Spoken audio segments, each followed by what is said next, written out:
Mes amis au secours avec son appel à l'aide contre la pauvreté durant l'hiver 1954. Il est devenu l'une des figures iconiques de la France du XXe siècle. L'abbé Pierre, de son vrai nom Henri Grouès, est rattrapé aujourd'hui par des témoignages l'accusant d'agression sexuelle.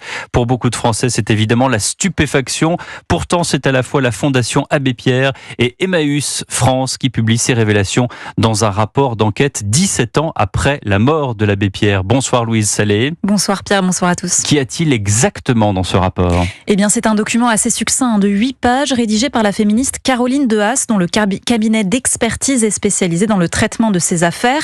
Elle a été mandatée par la Fondation Abbé Pierre et le mouvement Emmaüs pour recueillir en interne la parole de victimes. En tout, 7 femmes témoignent d'agressions sexuelles commises par l'abbé Pierre entre la fin des années 70 et le début des années 2000. Toutes proches du fondateur d'Emmaüs, bénévoles ou salariés, ces femmes racontent avoir subi des attouchements au niveau de la poitrine, notamment à l'abri des regards. Elles disent avoir reçu aussi des invitations très insistantes à le rejoindre.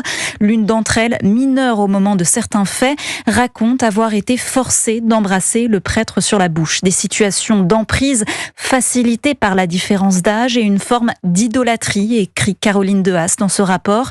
Dans un communiqué commun, Emmaüs et la Fondation Abbé Pierre saluent le courage des personnes qui ont témoigné, des agissements qui, je cite, bouleversent nos structures et changent profondément le regard que nous portons sur un homme connu pour son combat contre la pauvreté. Merci de ces précisions, Louise Salé du service Société d'Europe.